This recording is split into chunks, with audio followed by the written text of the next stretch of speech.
Good day everyone. Ang discussion natin ngayon is kung paano magbasa gamit ang analog multitester or analog VOM. But before we proceed, let me first discuss you the different parts of an analog multitester. So first part of a multitester is, of course, the scale. This is the scale used. Scale used for the measurement of resistances, AC and DC voltages, and the current. Okay. So, the scale used for the resistances is from 0 up to the maximum of infinity. So, this is the minimum value and that is the maximum value. But for both voltages and current, we have here the 0 up to the maximum value, which is 10, 50, or 250. So, the other parts of the multitester is the needle pointer. At the same time, we have also here the 0 pointer adjuster. We have also here the 0 ohm adjuster. Then we have also here the range selector knob. Okay. Then we have here the different ranges. Ranges, this would be the AC voltage range, the DC voltage range, resistance range, and of course the current or the milleammeter range. Last but not the least, we have here the test probe, the black one and the red one. Okay, so let's proceed now with how we can use this multimeter in measuring the different parameters. So, marunong na kayong magbasa gamit yung ating model na scale model na meron tayo dito for VOM measurement. So, for instance, ang needle pointer natin is located dyan. Okay? Ano ang magiging reading? So, wherein ang range natin is nasa 25 milliampere range. Okay? Among the range na naandito, ano ang pinaka gagamitin natin? Is it from 0 to 10, 0 to 50, or 0 to 250? Okay?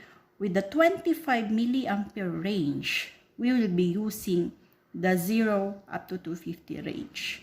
But, of course, the maximum value here should be 25.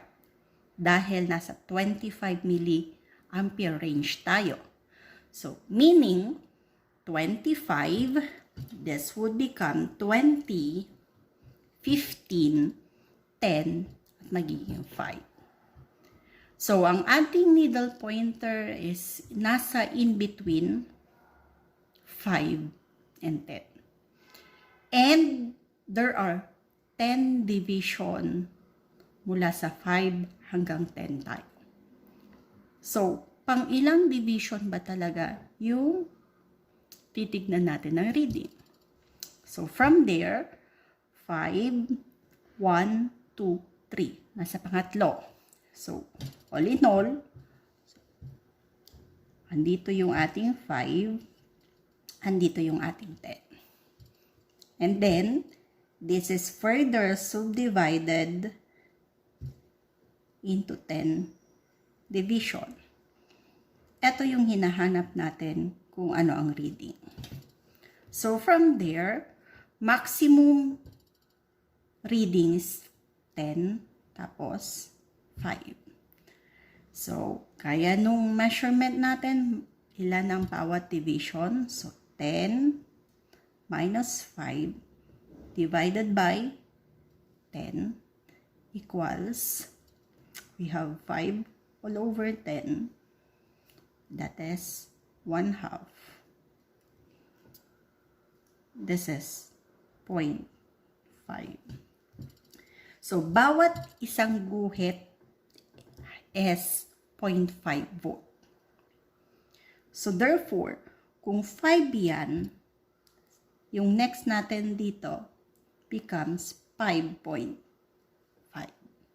Yung next natin is 6.0. So, 5.5 plus 0.5 is 6. Then, comes yung hinahanap natin na reading, which is 6 plus 0.5, 6.5. So, reading at that particular point is 6.5 milleammeter. Again, so this is another example of measurement. So, for instance, the needle pointer is located at this location. Okay? And the range is placed at 50 volt range. What would be the reading at this location? So, unang-una, we have to get kung saan dito ang range na gagamitin natin with a 50 volt range.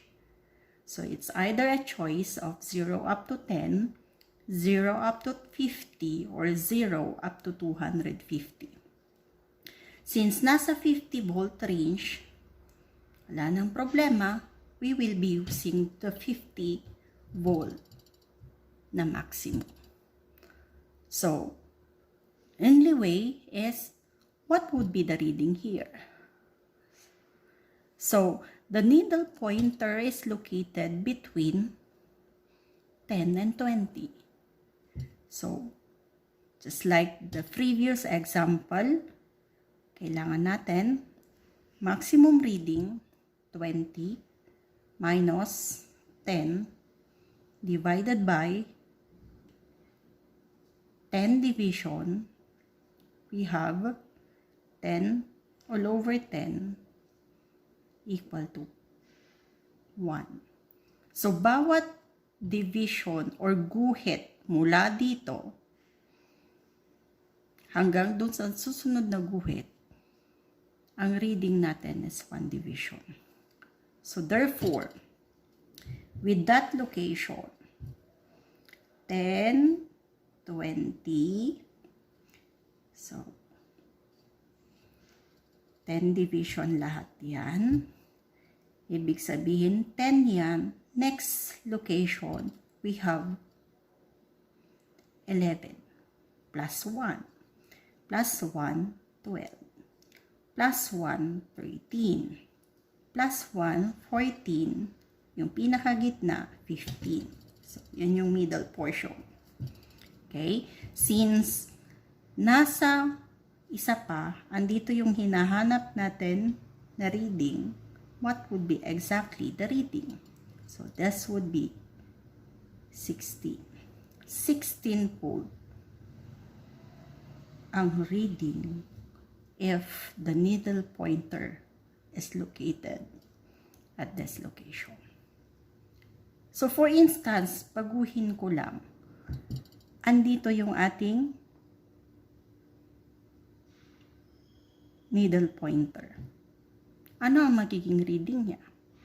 So, since 1 division siya, ay 1 volt per division, ang reading natin dyan is 40, 41, 42. volt. Good day. So, this time, we will be using the ohmmeter function of a multitester. So, gagamit po tayo ng ranges na ito. Okay? So, for instance, the selector switch is placed at one of the selectors na naandyan. So, ito yung ating scale. So, ang gagamitin natin from here is from 0 up to the infinity. So, for instance, the needle pointer is first located at this location. Okay? So, paano tayo magbabasa ng measurement? So, for resistance, we have to multiply the reading na nababasa natin dito, multiply kung saan nakalagay yung ating selector switch. So, for instance, ang selector switch is nakalagay sa times 100. Okay? So, needle pointer is located here. Ang reading natin is 10. So, what would be the resistance? Resistance then is equivalent to 10, which is yung reading natin dyan, times kung nasaan nakalagay ang selector switch, which is 100. So, times 100. Okay? So, that means 10 times 100 is 1,000 ohm. That is 1 kilo ohm. Now, if the selector switch is placed at 1K and the needle pointer is located here, ano ang magiging resistance reading natin? So, resistance is equivalent to kung ano ang reading natin dyan. Since in between siya ng 20 and 30, and it is divided into 5 division. So, 20, bawat kuhit would be 2. So, 22, 24, 26, 28, 30. So, eksakto. So, eto, 26. So, ang reading natin ay 26 times 1K. Therefore, the resistance reading is 26 kilo. Another example, supposing andito yung ating reading. Tapos nagkataon na nasa times 100 ohm. Okay, so resistance is again equivalent to 3 times 100 is equal to 300 ohm. Supposing andito siya sa in between 2 and 3. So that means, tapos nasa 1K yung ating selector switch. So what would be the resistance? It is equivalent to 2.5 times 1K, or that is 2.5 kilo.